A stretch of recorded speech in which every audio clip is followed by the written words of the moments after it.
mga kababayan, kayo po ay nanonood ng kauna-unahan at kaisa-isang pang-araw-araw na produksyon para sa ating mga kababayan dito sa Amerika. This afternoon on Kababayan LA, we're celebrating our community, 10th anniversary of historic Filipino town that's happening on Saturday. What's going to happen, performers on stage and all that, we're going to be talking about that today on the show. Also, we are celebrating our faith, Our Lady of Guadalupe, a big celebration. In fact, this morning they had a press conference with Archbishop Gomez at the Cathedral in Los Angeles, and he talked to us about the details of that event happening on Sunday naman. So we have more details for you this afternoon on the show. My name is Janelle Sawyer, Kababayan in Los Angeles, but right about now, people are going to Davao, and I'm talking about this particular mission group. You know, how difficult is it to go to a dangerous place, or at least people say that it's dangerous, and care for people you don't know? You're giving 2 weeks of your life that you can never get back, because that's your time that you're giving to them, and yet you're doing it. Luis and Cusela, hello and welcome to Kababayan LA. Thank you, Janelle. Hey, Janelle. All right, let's talk about this group. This is a mission that you do every 2 years, correct? Can you tell us more about that, Luis? Sure, be happy to.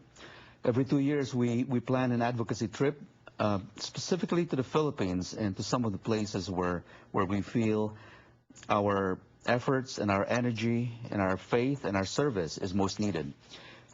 This year our trip this year is the result of nearly 2 years of planning for Davao in Mindanao, and specifically in indigenous villages in northern Davao, or Davao del Norte, as what they call it. And this is what's nice, because we're talking about spirituality, we're talking about our faith in the Lord, but it goes beyond reading the Bible, it goes beyond reciting Bible passages, although this is one passage that I really, really like. And what doth the Lord require of thee, but to do justly, and to love mercy, and to walk humbly with thy God, Micah 6, verse 8.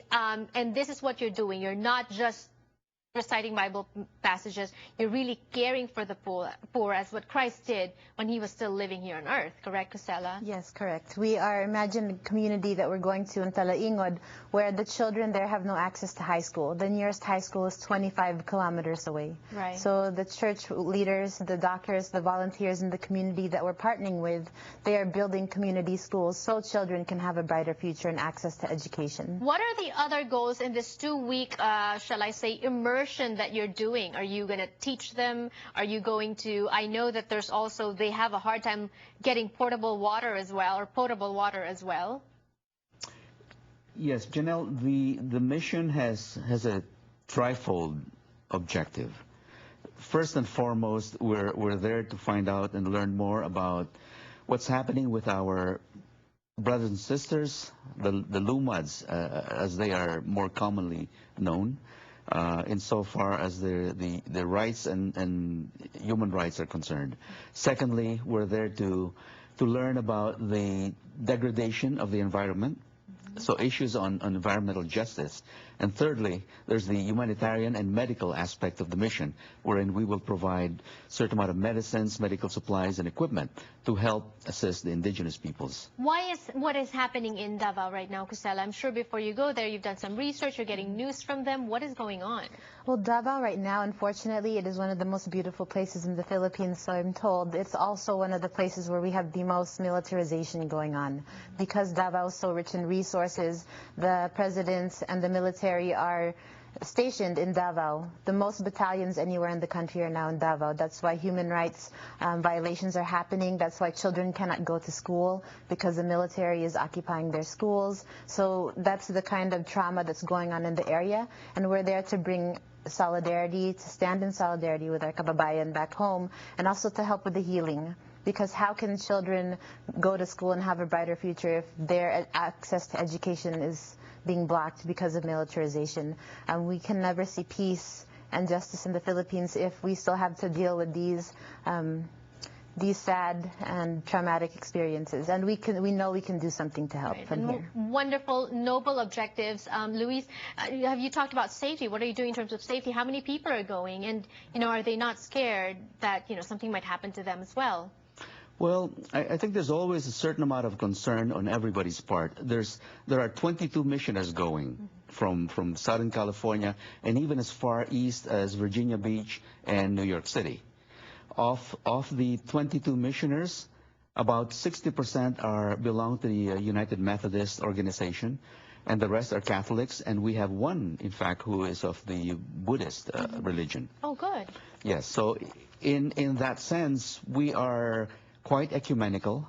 We are interfaith based, and we go forth with a lot of trepidation, but at the same time, we have faith. How are you planning your accommodations there? Are you staying at I'm guessing there's no hotel. This is a 2-hour bus drive from Davao, and then you ride a jeep for 1 hour, and then a motorcycle called Skylab. It's really hard to get to. It's definitely not going to be the same as sitting in the 405 traffic. We are going to be living in the communities with the peoples in Talaingod, far from the city area, for at least 4 days. And we're going to be living and sleeping wherever they are. We will be staying in the city as well, where we will be staying in regular hotel accommodations. But all of us are looking forward to living in the communities. And eating what they're eating, Exactly. just immersing yourself. Yes. God bless you for doing this and for being of service to our Kababayans who need help. If we can help in any way, I'm guessing maybe donations to fund this trip and other things, maybe they can volunteer for the next mission that you're holding. That's a number to call on the screen. Thank you so much. Please be safe out there, and please come back, tell us your stories when you get back. I would love to hear those. We are eager to report back to the community here, Janelle. More power to both of you, and more from Kababayan LA when we return on the show. Don't go away.